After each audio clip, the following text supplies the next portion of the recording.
E eu queria convidar vocês para a gente abrir em Mateus, capítulo 6. Vamos ler aquelas palavras que são infalíveis, que vêm de Jesus, não tem falha. E a gente vai procurando se ajustar àquilo que ele falou, amém? No capítulo 6, versículo 5 em diante, Jesus começa a nos ensinar sobre a oração.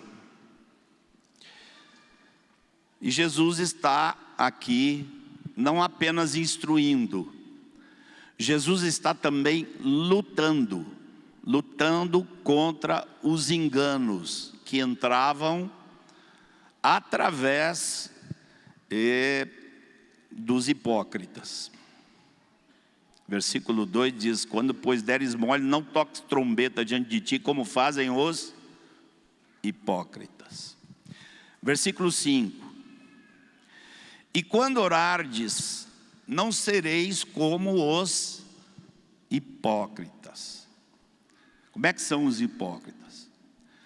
Gostam de orar em pé nas sinagogas e nos cantos das praças, para serem vistos pelos homens.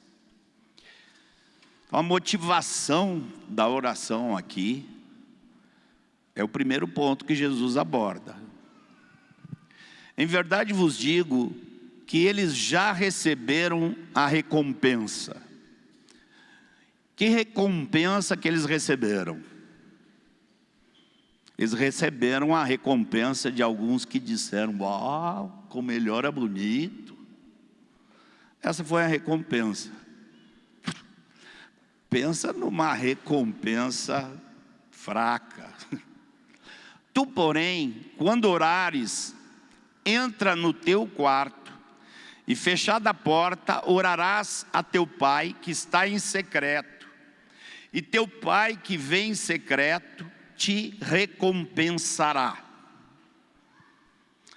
Então essa é a recompensa que nós queremos. A recompensa que é dada pelo nosso Pai, e não pelos homens que estão nos admirando. Amém? E orando, não useis de vãs repetições como os gentios, porque presumem que pelo seu muito falar serão ouvidos. Não vos assemelheis, pois, a eles, porque Deus, o vosso Pai, sabe o do que tendes necessidade antes que lhe peçais.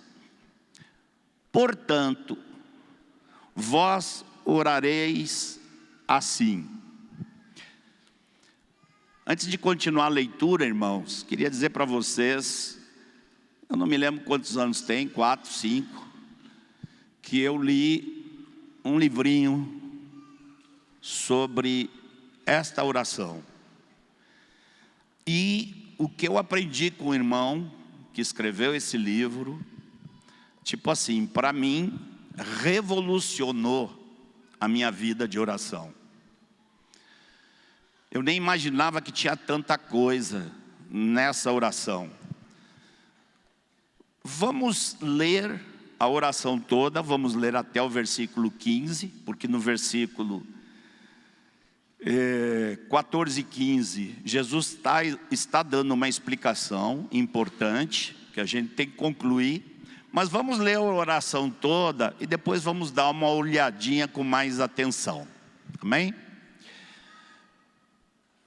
Vós orareis assim: Pai nosso que estás nos céus, santificado seja o teu nome. Venha o teu reino, faça-se a tua vontade, assim na terra como no céu. O pão nosso de cada dia dá-nos hoje, e perdoa-nos as nossas dívidas, assim como nós temos perdoado aos nossos devedores. E não nos deixes cair em tentação, mas livra-nos do mal. Pois teu é o reino, o poder e a glória para sempre. O versículo 14 e 15 a gente lê depois, tá bom? Vamos voltar aqui ao início da oração. Queria dizer assim, essa oração é a oração mais simples que aparece na Bíblia.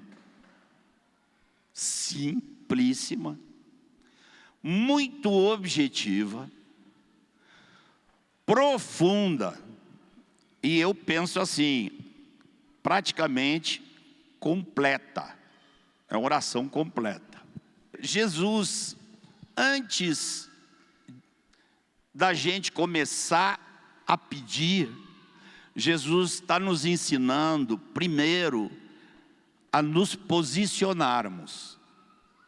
Jesus começa a oração com algo que era muito desconhecido dos judeus naquela época, que Deus é Pai. Deus é Pai.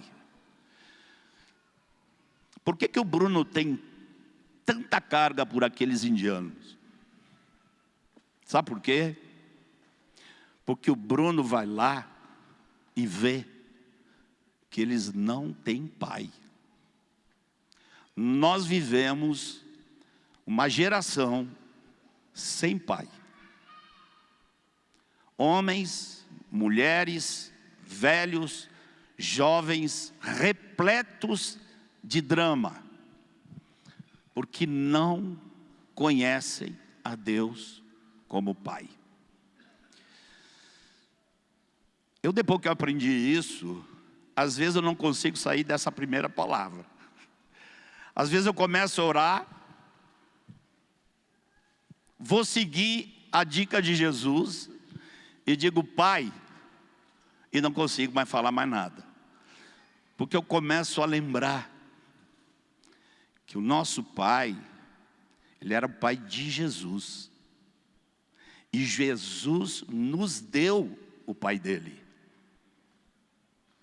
Nós não éramos filhos de Deus, nós éramos criaturas rebeldes e destinadas a um juízo terrível.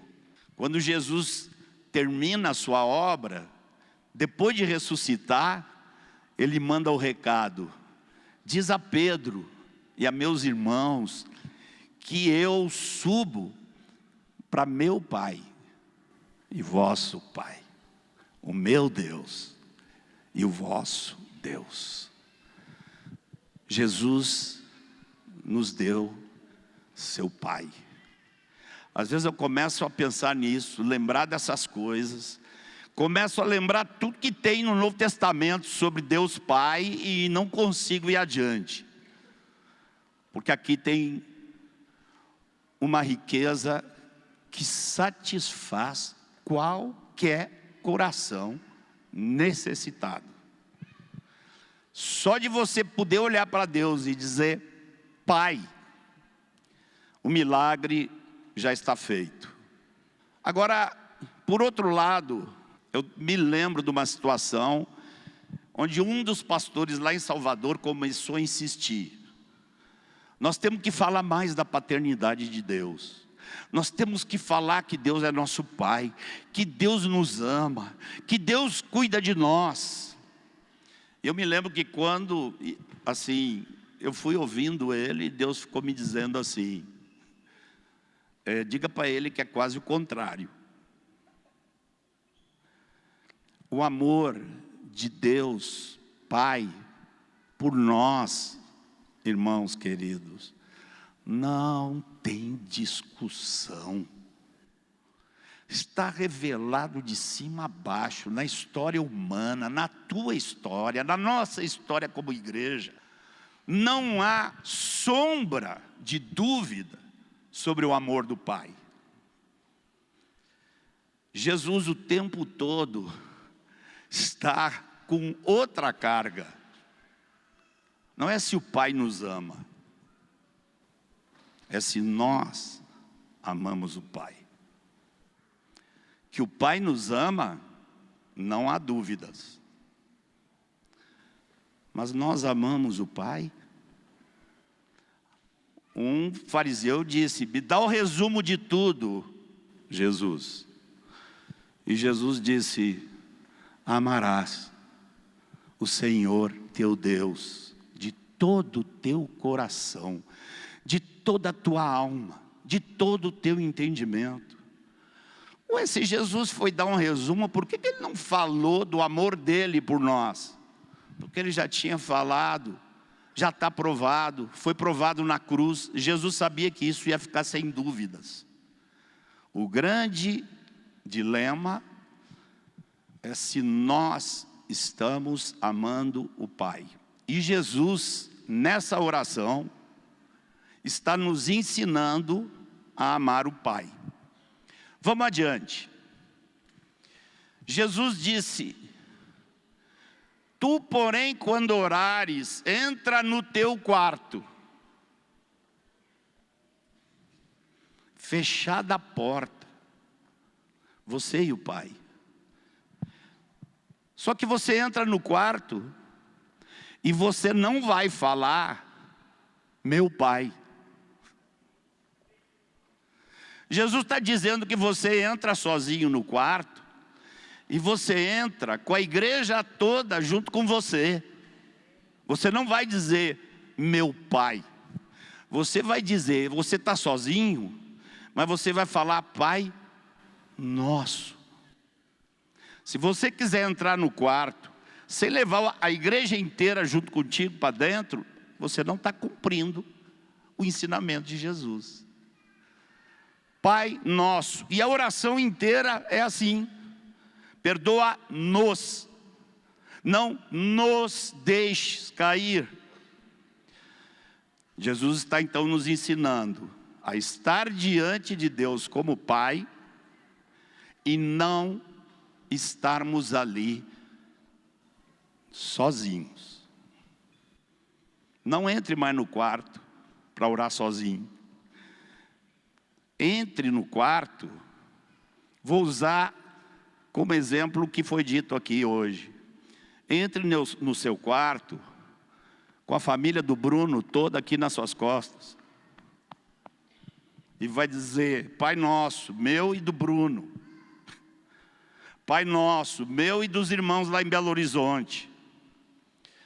E por fim, Jesus complementa dizendo, que estás no céu.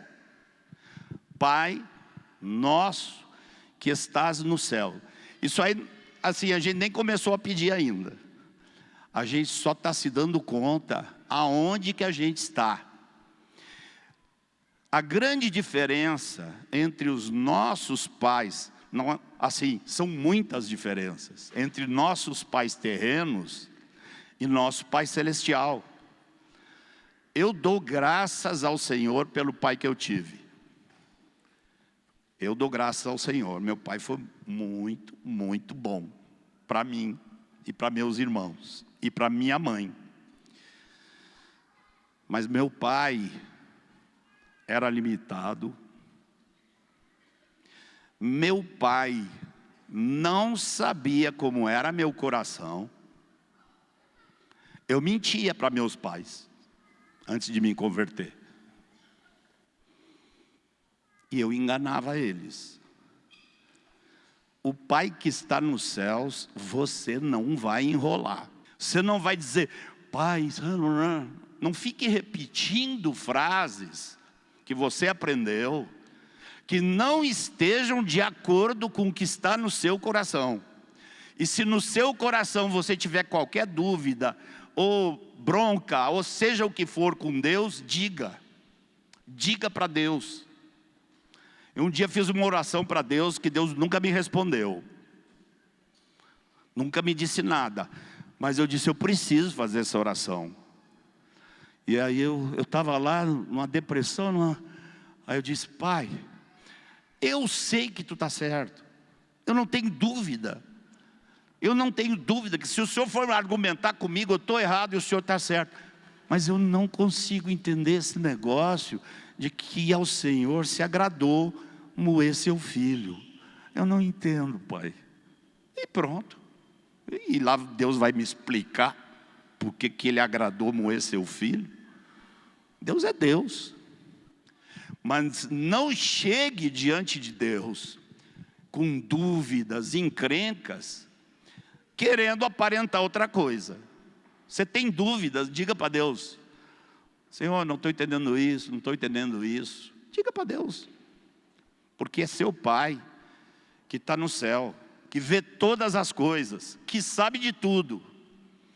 O melhor mesmo é fazer como Davi. Davi sabia que o coração dele era enganoso. Davi já tinha essa experiência. E Davi disse: sonda-me, ó Deus, conhece o meu coração e vê se tem em mim algum caminho mau, e guia-me pelo caminho eterno. Aí Jesus, depois que você se situou, que você está diante do Pai, que não é seu, é nosso, e que está nos céus, Jesus vai nos ensinar a fazer 6 pedidos. E o mais interessante aqui, veja como ele está nos ensinando, não apenas a crer no amor do Pai, ele está nos ensinando a amar o Pai, a tal ponto que dos 6 pedidos, 3 são interesse de Deus, e 3 são as nossas necessidades. E Jesus está dizendo: não comece com as tuas necessidades, comece com os interesses de Deus. Primeiro, santificado seja o teu nome. Nós não temos que ser santos como Deus é santo. Diz que é para nós sermos santos como Ele. Nós precisamos ser santificados. Nós vivemos na igreja com o Senhor, buscando a santificação, sem a qual ninguém verá o Senhor. Mas o nosso nome, o que quer dizer santificado? Na nossa cabeça, geralmente é sem pecado. Mas Deus era santo antes de surgir o pecado. Os anjos não caíram em pecado, os querubins estão lá, santo, santo, santo. O que é isso? Alguém aqui falou. Separado. Vamos dizer aqui, destacado. Vamos dizer assim, diferente de tudo. Quando eu leio Isaías 6 e vejo os querubins lá, santo, santo, santo, a impressão que eu tenho é que eles estão tudo de boca aberta, dizendo: é diferente, é diferente. É diferente, não é criado. Ele não foi criado, Ele é o Criador, e Ele é diferente de tudo e de todos. E só o nome dEle é santo. Só o nome dEle é santo. Nós não cantamos isso? Pois só o teu nome é santo. Então nós temos que ser santos como Ele é santo, mas o nosso nome não interessa. Não importa. O que importa é o nome dEle aqui nessa terra. O Bruno está lá na Índia por causa do nome do Senhor. Irmãos, eu sou missionário desde a raiz. Eu tinha 2 anos e meio de convertido. Eu era um homem condenado pela ciência, como morto. E Deus me disse: vai lá e entrega a tua vida para o presbitério. E o presbitério disse: pede demissão e vai para a Bahia. E eu fui para a Bahia. Então, eu me considero um missionário. Daqui a pouco, Começa a espalhar coisa, interior da Bahia, Brasil, fora Chegou uma hora que começou o negócio dos Estados Unidos, eu digo, Senhor, onde é que a gente vai parar? Vamos parar na lua desse jeito.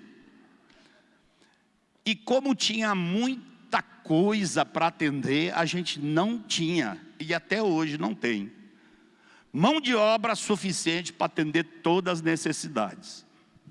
Aí vem esse sujeito aqui, baiano aqui, de camisa listrada, e me diz que tem que ir para não sei aonde, para pregar para os muçulmanos. Eu digo, que doideira é essa? Pregar para os muçulmanos não querem você lá, para que vai para lá? Está cheio de gente querendo. A gente não consegue atender todo mundo, e você quer falar para muçulmano. E aí discute vai, discute vem. Ele não lembra. Perguntei para ele, ele disse que não lembra. O que ele falou que eu perdi o argumento? Eu disse, eita, agora ele vai ter que ir. Ele disse, o que me importa é que o nome do Senhor não é conhecido lá. E eu quero que o nome do Senhor seja conhecido. Aí eu cocei a cabeça e digo, vou dizer o quê? Vou dizer o quê? Aí pronto, vá, Vanjo. Lá foi Vanjo.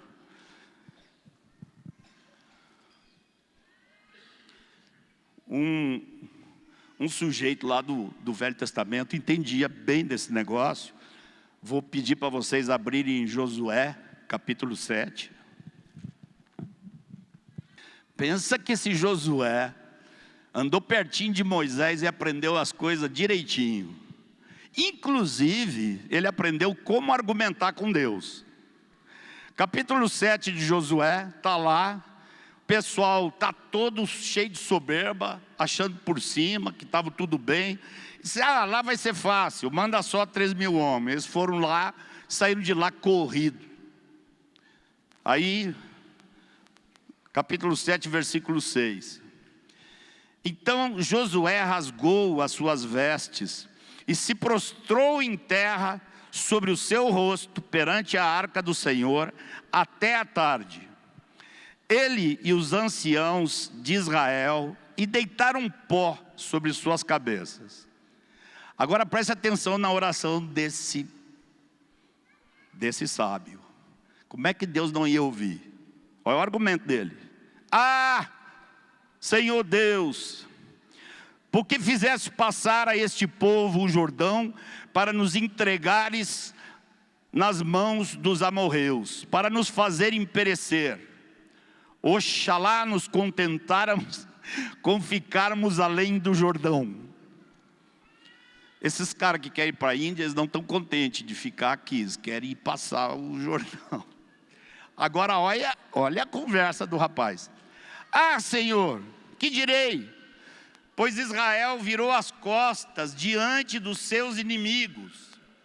Ouvindo isso, os cananeus e todos os moradores da terra nos cercarão e desarraigarão o nosso nome da terra. E então, o que farás ao teu grande nome? Está aqui um homem que conhecia a mente de Deus. Choramingou, diz que não estava entendendo, mas no fim, o que estava no coração dele era se Deus estava sendo santificado através do povo de Israel. Outro que sabia muito bem dessas coisas foi Paulo, né? Irmãos, 99,9% dos problemas de rupturas que surgem dentro da igreja tem a ver com isso. Quando alguém começar a dizer, olha que eu fiz, mas você já viu que eu não sei o quê? Sai de perto. Começam a se comparar com os demais, porque eu fiz isso, porque eu fiz isso, porque eu fiz aquilo, e os aqui não fizeram. Sai de perto. Porque eles estão se ocupando com o reconhecimento do nome deles. E esses são os geradores de maior problema. Vamos ver o exemplo de Paulo. Surgiu um problemão em Corinto. Uns diziam que eram de Paulo, outros que eram de Apolo e outros que eram do Cefas, o Pedrão. Quando Paulo escreve, Paulo poderia ter dito aos coríntios: quem é Apolo? Quem foi aí e plantou essa igreja fui eu. Quem é o tal do Apolo? O Apolo é um pregador que apareceu depois. Paulo não tinha o coração contaminado dessa forma. E Paulo disse: quem é Paulo? Quem é Apolo? São servos através dos quais Deus operou. O nome de Paulo não interessa. O nome de Apolo não interessa. Interessa o nome de Deus, que um plantou, o outro regou, mas Deus deu o crescimento. Veja a consciência desses homens de Deus sobre a santificação do nome do Senhor. Quando você for orar por Bruno e família, ore isso. Que essa família querida coopere com o conhecimento do nome do Senhor lá naquele país. Depois o resto sai tudo daí, né? Venha teu reino. O que é isso? Que reino é esse? Está falando de hoje ou está falando do futuro? Irmãos, no Novo Testamento nós vemos que o reino de Deus já veio e que o reino de Deus virá. Há um reino que já foi implantado na terra. Os que estão em Cristo estão debaixo desse reino. Mas a palavra de Deus também fala de um reino futuro. E nós temos que orar pelo reino presente e pelo reino futuro. Nós cantamos isso aqui hoje. Nós cantamos hoje sobre o futuro. Esses que amam o nome do Senhor, eles amam também a vinda do Senhor. Paulo disse que ele estava reservada para ele a coroa, e não somente para ele, mas para todos aqueles que amam a sua vinda. Aqueles que amam a vinda do Senhor, aprendem a amar o Senhor. Eu saio perguntando, o que é amar a vinda do Senhor? E a grande maioria me responde, é porque nós vamos ser libertados da tribulação. Amém? Que mais? É porque nós vamos ressuscitar. Amém. Que mais? E alguns ficam quietos. Irmãos, os que amam a vinda do Senhor são aqueles que amam o nome do Senhor e não estão satisfeitos com tanta mentira que existe nesse mundo contra o nosso Deus. É mentira de pseudociência, é mentira de filósofo, é mentira de tudo que é tipo de gente, dizendo coisas pervertidas. E se nós amamos o nome do Senhor, nós queremos que isso acabe. E sabe o que vai acontecer na vinda de nosso Senhor? Isso vai acabar. As mentiras a respeito de nosso Deus perfeito vão terminar. Jesus vai aparecer nos céus, e quem tiver nele vai exultar, e o restante vai lamentar. E Jesus vai ser conhecido pelo mundo inteiro. todo o mundo vai saber quem é Jesus. Quando eu oro, venha o teu reino, eu oro pelo presente e pelo futuro. E meu coração se enche de expectativa da vinda de nosso Senhor. E seja feita a tua vontade. Você viu 3 pedidos até agora, nossas necessidades não entraram. Entraram os interesses de Deus, o seu nome, a sua glória no seu reino e a sua vontade, que é perfeita, sendo cumprida na vida de cada um. E isso é presente. Nós precisamos, amados, seguindo o exemplo de Paulo, conhecer cada vez melhor a vontade do Senhor. Eu contei para vocês de minha experiência com o Vanjo. Quando o Vanjo me diz isso, meu conhecimento da vontade do Senhor aumentou. Uau, é verdade. Deus quer os seus filhos, mesmo que morrendo, glorificando o seu nome, aonde ele não é conhecido. Agora entram os nossos pedidos, as 3 necessidades básicas que nós temos. Primeiro, mais simples de todas, comer. Quando você for orar, graças, Senhor, pelo pão, não te esquece, você está naquele quarto e toda a igreja está com você lá. E se você vai agradecer pelo pão, você tem que coçar a sua cabeça e pensar, e perguntar: Senhor, tem algum irmão que está sem pão? Veja a diferença. Obrigado pelo pão nosso de cada dia. Mas e os irmãos?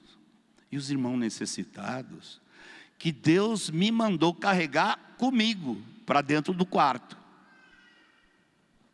É hora de lembrar deles. Hora de coçar a cabeça e ver assim, e o que eu posso fazer para ajudar? Perdoa-nos as nossas dívidas. Quem é que não precisa fazer essa oração?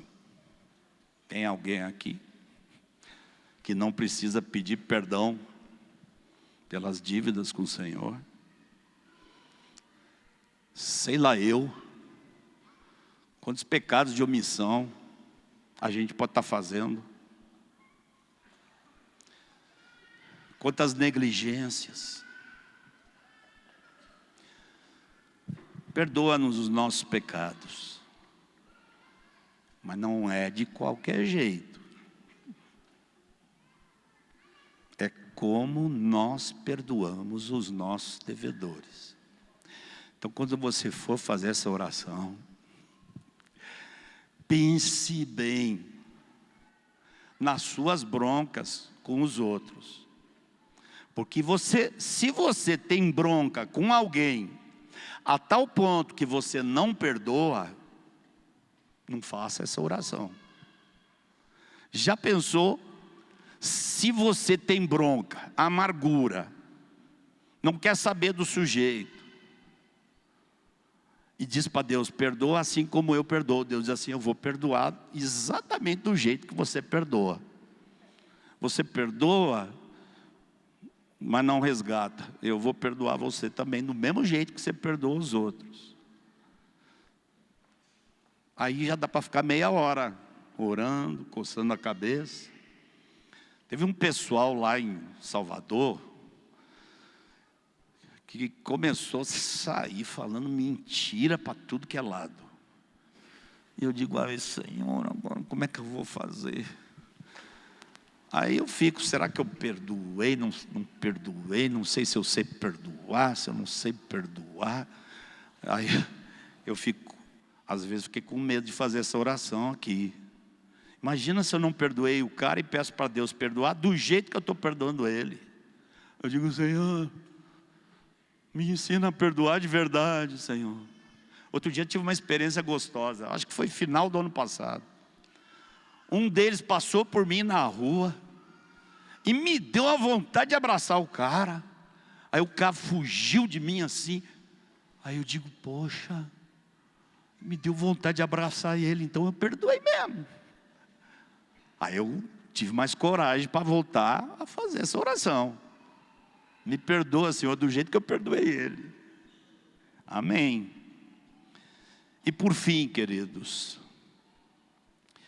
a outra grande necessidade, que não tem a ver com os pecados que cometemos e estamos pedindo perdão. A outra necessidade tem a ver com os possíveis pecados futuros. Tipo assim: não nos deixes cair em tentação. Aí eu lembro que Jesus foi levado pelo Espírito ao deserto para ser tentado pelo maligno. Toda vez que eu oro isso, digo: Senhor, você levou Jesus para o deserto? Jesus era forte, eu não sou. Não me deixe nem chegar perto da tentação. E aqui o texto há assim, entendidos do grego que dizem que aqui não está escrito livra-nos do mal, é livra-nos do maligno. Foi o maligno que veio tentar Jesus. E quando nós dizemos livra-nos do maligno, nós estamos dizendo: não deixa o maligno chegar perto de mim como ele chegou perto de Jesus. Você levou Jesus para o deserto, não me leva para o deserto, porque Jesus não caiu, mas eu sou fraco e posso cair. Aí como Jesus,